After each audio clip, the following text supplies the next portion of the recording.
Kuna huyu dada aliletwa kwangu kama miezi kadhaa nyuma iliyopita. Actually ni wifi yake aliniunganisha naye, akasema kwamba wameoana na kaka yake. Sasa hivi ni miaka 6 hawajafanikiwa kupata mtoto. Sasa alipokuja kwenye kuzungumza naye, kushare naye changamoto zote ambazo zopitia kabla ya kujaribu kutafuta ujauzito, na sasa hivi anatafuta ujauzito na yupo serious kwa miaka 2 bado imeshindikana, japokuwa alikaa miaka 6 kwenye ndoa, na tukamfanyia vipimo tukagundua kwamba changamoto yake ni homoni ya maziwa ipo juu sana.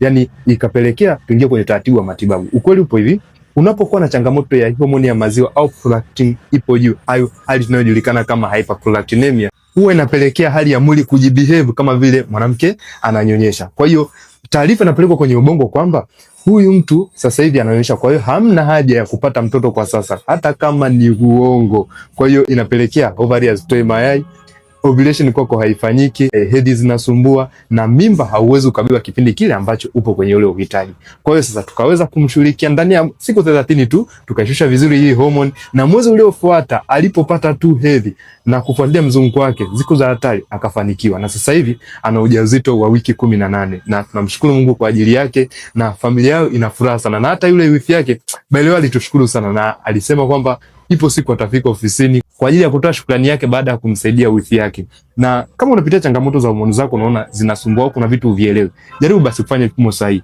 Lakini pia ikiwezekana, unaona daktari wa uzazi anaweza kushauri ni kipi ufanye. Lakini kama ni matibabu, fuata matibabu kama unavyopewa, kwa sababu changamoto hususan za kihomoni zinatokana na lifestyle. Kwa hiyo ukiweza kubadilisha tu lifestyle zako, utafanikiwa tu kubeba ujauzito kwa haraka kabisa, na utaitwa mama kama wanawake wengine. Na ninasema hivi kwa sababu nipo nawe katika safari ya kuitwa mama.